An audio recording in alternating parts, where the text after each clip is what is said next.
Gars, c'est un PSOS aujourd'hui, on se retrouve pour une nouvelle vidéo et je suis dans la cuisine, la fameuse cuisine. Pourquoi je suis dans la cuisine? Parce qu'aujourd'hui on se retrouve pour un nouvel unboxing. C'est l'unboxing de mon clavier mécanique qui est le Daeria DK61E. Parce qu'avant il y avait le DK61 mais ils l'ont changé. Du coup c'est un clavier mécanique. Pour ceux qui savent pas c'est quoi un clavier mécanique, bah il y a deux types de claviers, clavier à membrane et mécanique. Et en fait les claviers mécaniques, ils ont des switches, juste comme montrer ici, ça c'est des switches. Puis il y a différents types de switch et chaque switch ça fait un son différent, ça fait un clic différent, genre l'association est différente. Puis juste à côté ici j'ai un clavier mécanique, du coup on pourra comparer avec. Donc déjà on va commencer avec l'unboxing de ce clavier. Du coup c'est parti. Déjà la boîte elle est très stylée hein. Voilà, juste si on peut l'ouvrir. Hop.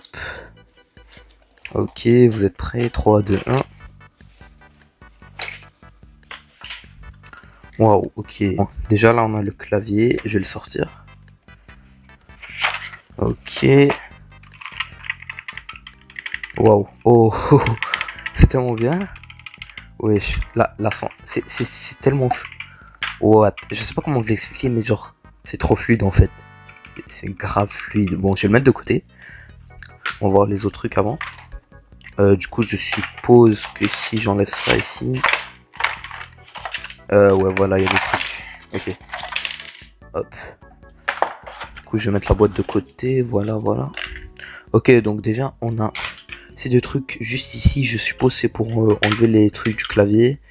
Et ça, c'est pour les switches. Je suppose, normalement. Parce que j'ai regardé des vidéos avant.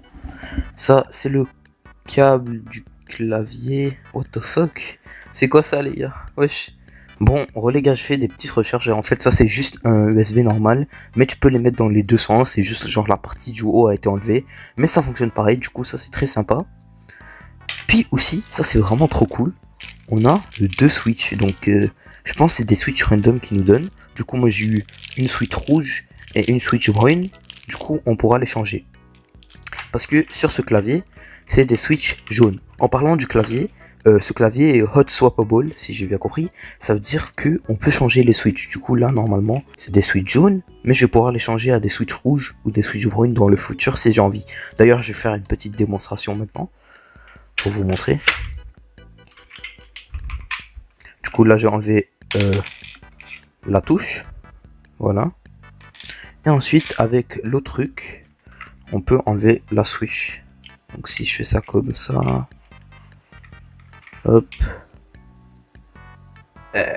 Ah ouais, c'est quand même chaud. Hein. Oh putain, j'ai peur de la casser. Désolé si vous voyez pas bien. Voilà, du coup là j'ai réussi à l'enlever. Hop.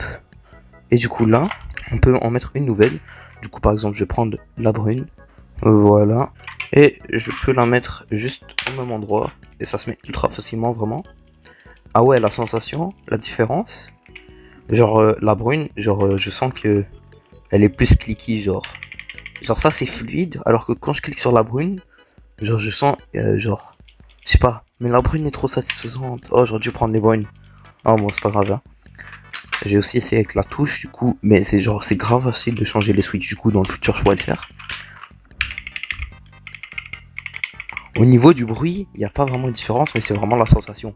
Genre les jaunes c'est grave fluide, alors que les brunes, quand tu cliques, genre il y a un retour, tu sens que tu as cliqué, genre. Alors que les jaunes c'est tout droit. Bref, je pense que j'explique très mal, mais c'est pas grave. Là, je vais le comparer au clavier à membrane, qui est juste ici, pour voir s'il y a une grosse différence.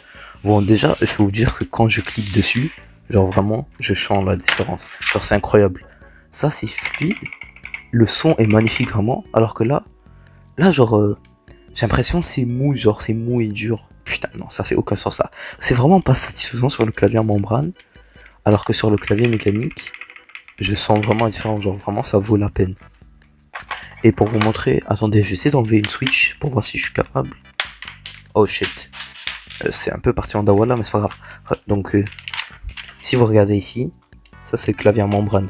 Genre y a rien de mécanique, c'est juste genre un petit truc en plastique. Et quand t'appuies dessus, ben ça descend, mais genre c'est pas satisfaisant du tout. Bref, du coup là je vais vous retrouver pour vous montrer le RGB de ce clavier.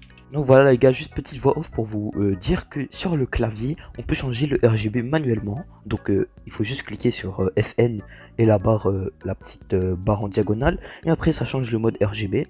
Aussi on peut ralentir la vitesse, augmenter la luminosité.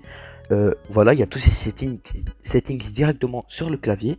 Mais aussi il y a un logiciel que vous pouvez utiliser. Mais moi je vais pas l'utiliser parce que je trouve que ça sert à rien. Parce que le logiciel il permet juste de faire la même chose sur le clavier. D'ailleurs le RGB n'est pas customisable. Donc ça c'est un point négatif. Mais bref, le RGB est déjà magnifique comme il est. Puis voilà, je vais vous laisser avec le RGB. Puis ça sera la fin de la vidéo. Si vous avez aimé la vidéo, n'hésitez pas à liker et vous abonner. On se retrouve dans une nouvelle vidéo bientôt. A plus.